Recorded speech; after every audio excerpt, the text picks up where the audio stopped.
नमस्कार दोस्तों। जापान की नई सबमरीन कौन सी है और किस डिस्ट्रॉयर जहाज को अमेरिका साउथ चाइना सी के लिए तैयार कर रहा है? फाइटर जेट्स की क्या अपडेट्स हैं? F-15EX के साथ कौन सी मिसाइल भारत को ऑफर की गई है? कौन सा चाइनीज अटैक हेलीकॉप्टर क्रैश हुआ है? इंडियन ओशन में क्यों टेंशन बढ़ रही है? जापान के नजदीक किस बात से चाइना की नींद उड़ी हुई है? एल&टी के द्वारा बनाए गए नए नेवल शिप को किस वजह से सुर्खियां मिल रही है? ये सारी डिटेल्स जानेंगे इस वीडियो में। नमस्कार दोस्तों, मेरा नाम है अमित और मैं स्वागत करता हूं आपका अमित अपडेट्स चैनल पर। तो चलिए दोस्तों शुरू करते हैं। शुरुआत करते हैं फाइटर जेट्स, ड्रोन व हेलीकॉप्टर से। पहली खबर अमेरिकी F-35 के बारे में है। F-35 से जुड़ी लगातार बैड न्यूज आ रही हैं और इसी कड़ी में एक खबर और जुड़ गई है जब F-35 के B वेरिएंट की कैनन में मौजूद शेल फट गई। इससे F-35 ने खुद को ही डैमेज कर लिया। हालांकि फिर भी पायलट इस F-35 को सही सलामत लैंड करवाने में सफल रहा।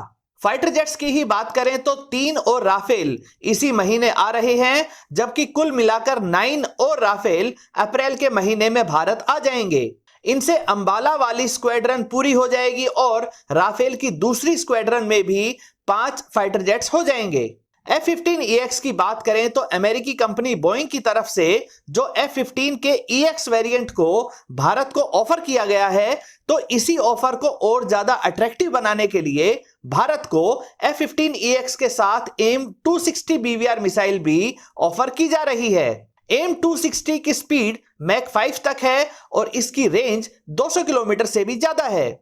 साथ ही F-15EX में शील्ड लेजर सिस्टम भी लगाया जा रहा है। यानी अब भारत को MMRCA डील में राफेल और F-15EX के रूप में 2 दमदार कंपटीटर्स ऑफर किए जा रहे हैं।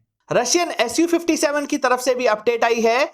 Su-57 में एक नए हेलमेट माउंटेड डिस्प्ले को लगाया जा रहा है, जिससे Su-57 के पायलट भी F-35 के पायलट की तरह सिचुएशनल अवेयरनेस को नए लेवल पर ले जा सकेंगे। Su-57 के ज्यादातर कंट्रोल्स को वॉइस कमांड से भी ऑपरेट किया जा सकता है। Su-57 के बारे में ये अपडेट भी आई है कि टर्की भी जल्दी ही Su-57 को खरीद सकता है।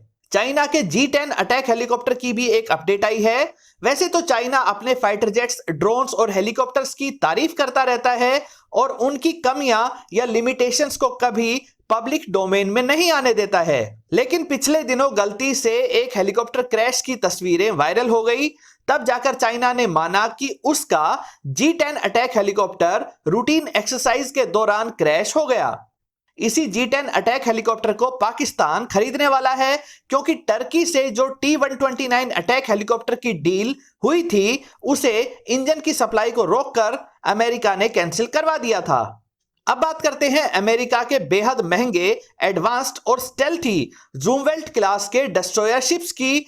इससे जुड़ी भी एक अपडेट आई है। अब ये स्टेल्थी डिस्ट्रॉयर जहाज अनमैन्ड शिप्स और ड्रोन्स को भी ऑपरेट करेगा। साथ ही ज़ूमवेल्ट क्लास के इन जहाजों में हाइपरसोनिक मिसाइल्स को भी लगाया जा रहा है। ज़ूमवेल्ट क्लास के डिस्ट्रॉयर को इतना पावरफुल बनाया जा रहा है ताकि ये साउथ चाइना सी में जाकर चाइना की नाक में दम कर सकें। दोस्तों, कावेरी इंजन के बारे में भी एक अपडेट आई है। आपको पता ही है कि तेजस फाइटर जेट के लिए शुरू किया गया कावेरी इंजन प्रोजेक्ट सफल नहीं हो पाया है, क्योंकि यह सिर्फ 80 किलो न्यूटन की थ्रस्ट जनरेट कर पा रहा है, जबकि तेजस के लिए हमें लगभग 95 किलो न्यूटन थ्रस्ट वाला इंजन चाहिए था। साथ ही रिलायबिलिटी और ऑसिलेशन इश्यूज भी आ रहे थे। अब भारत अपने ओरा अनमैन्ड एरियल व्हीकल में इसी कावेरी इंजन का ड्राई थ्रस्ट वेरिएंट इस्तेमाल करेगा, यानी इसमें आफ्टर बर्नर की फैसिलिटी नहीं होगी। ओरा की फर्स्ट फ्लाइट 2023 में हो सकती है। दोस्तों, अब भारत भी जेट इंजन डेवलपमेंट को जापान की तरह पूरा करना चाहता है। जापान ने इसी तरह से कम थ्रस्ट वाले इंजन की टेक्नोलॉजी को परफेक्ट किया और अब जाकर एक 150 किलो न्यूटन थ्रस्ट वाला इंजन बना पाए हैं। दोस्तों, इंडियन नेवी से जुड़ी एक और अपडेट आई है। काफी समय से यह बहस चल रही थी कि इंडियन नेवी को तीसरा और ज्यादा बड़ा एयरक्राफ्ट कैरियर बनाना चाहिए या न्यूक्लियर पावर्ड सबमरीन के फ्लीट को बढ़ाना चाहिए। खुद इंडियन नेवी ने अब तीसरे एयरक्राफ्ट कैरियर की डिमांड को छोड़ते हुए 6 न्यूक्लियर पावर्ड सबमरीन्स का प्रपोजल रखा है। जहां एयरक्राफ्ट कैरियर किसी भी नेवी की ताकत, रुतबा व शान दिखाने का जरिया होता है, तो nuclear powered submarine area denial capacity को बढ़ाता है। एरिया डिनाइल यानी कि उस इलाके में दुश्मन के नेवल जहाज, एयरक्राफ्ट कैरियर आदि आगे आने की हिम्मत ही ना करें। सबमरीन्स को ना ही एंटीशिप मिसाइल्स और ना ही हाइपरसोनिक मिसाइल्स का डर होता है, जबकि इन पर लगी न्यूक्लियर पेलोड वाली मिसाइल्स दुश्मन को बहुत बड़ा नुकसान दे सकती हैं। भारत के पास स्वदेशी आईएनएस अरिहंत व आईएनएस अरिघाट के रूप में 2 अनलिमिटेड रेंज वाली न्यूक्लियर पावर्ड सबमरीन्स मौजूद हैं, जबकि एक अकुला क्लास की ऐसी ही सबमरीन रशिया से लीज पर ली हुई है। दोस्तों, चाइना को टेंशन देने वाली एक अपडेट ईस्ट चाइना सी से आई है। जापान के कुछ आइलैंड्स हैं जिन्हें सेंकाकू आइलैंड्स के नाम से जाना जाता है। इन्हीं आइलैंड्स को चाइना अपना बताता है और इन पर कब्जा करने की कोशिश कर रहा है। अब जापान और अमेरिका इन्हीं सेंकाकू आइलैंड्स के पास एक बहुत बड़े लेवल की नेवल एक्सरसाइज करने वाले हैं, जिसमें जापान के हेलीकॉप्टर कैरियर्स भाग लेंगे, तो वहीं अमेरिकन एयरक्राफ्ट कैरियर भी इसका हिस्सा बनेंगे। इस अपडेट के आते ही चाइना धमकी देने लग गया है। चाइना का कहना है कि ये आइलैंड्स उसके हैं और जापान को इन्हें खाली कर देना चाहिए। साथ ही अमेरिका को भी कहा है कि वह इस विवादित इलाके से दूर रहे। हालांकि अमेरिका को इन चाइनीज धमकियों से जरा सा भी फर्क नहीं पड़ता है। एक और खबर आई है चाइनीज जासूसी और सर्वे जहाज को लेकर।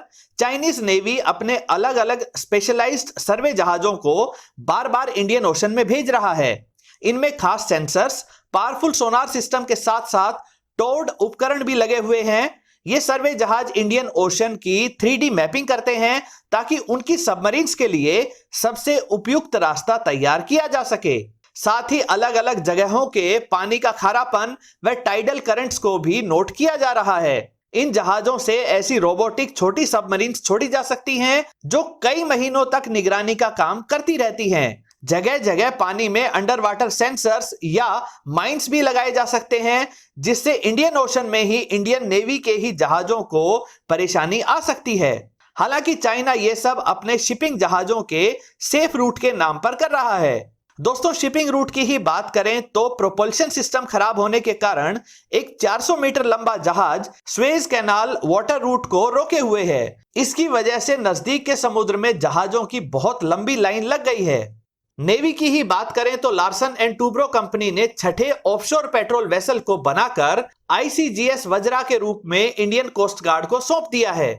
यह पेट्रोलिंग जहाज 48 किलोमीटर पर आवर की स्पीड से हमारे समुद्री किनारों और अंडमान निकोबार जैसे आइलैंड्स को सुरक्षित रखता है। साथ ही इससे हेलीकॉप्टर्स भी ऑपरेट कर सकते हैं, यानी सर्च एंड रेस्क्यू के काम को भी यह जहाज बखूबी कर सकता है। लेकिन जो बात इस जहाज को खास बनाती है वो है इसकी शेड्यूल से पहले की गई डिलीवरी। जहां HAL जैसी कंपनियां तेजस को टाइम पर डिलीवर नहीं कर पाती हैं, रुस्तम ड्रोन जैसे प्रोजेक्ट वर्षों तक खींचे जाते हैं, वहीं एक प्राइवेट सेक्टर कंपनी कम कीमत पर जहाज बनाकर देती है और वो भी समय से पहले।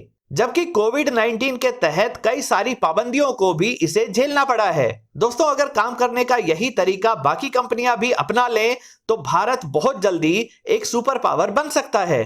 दोस्तों, सबमरीन्स की बात करें तो जापान ने चाइना के खिलाफ अपनी पोजीशन को और ज्यादा स्ट्रॉन्ग बनाने के लिए 12वीं सोर्यू क्लास की सबमरीन को लॉन्च कर दिया है। सोर्यू क्लास की सबमरीन्स बेहद शांत होती हैं, दुनिया की सबसे एडवांस सबमरीन मानी जाती हैं। भारत भी सबमरीन की इसी टेक्नोलॉजी को जापान से लेना चाहता था, लेकिन जापान द्वारा बेहद ऊंची कीमत मांगे जाने पर यह डील नहीं हो सकी। भले ही सोर्यू क्लास की सबमरीन मात्र 3000 टन का डिस्प्लेसमेंट रखती हैं, लेकिन ये बेहद साइलेंट हैं। इनमें लिथियम आयन बैटरीज का इस्तेमाल किया गया है। साथ ही इनमें बेहद ताकतवर हैवीवेट टॉर्पीडो व हार्पून एंटीशिप मिसाइल्स भी लगी हुई हैं। दोस्तों, ये थी कुछ डिफेंस संबंधी बड़ी अपडेट्स जो पिछले दिनों देखने को मिली। उम्मीद करता हूं ये वीडियो आपको अपडेट रखने में सहायक रहेगी। अगर ये वीडियो आपको पसंद आए तो इसे लाइक करें, दोस्तों के साथ शेयर करें और चैनल को सब्सक्राइब करना ना भूलें। नमस्कार।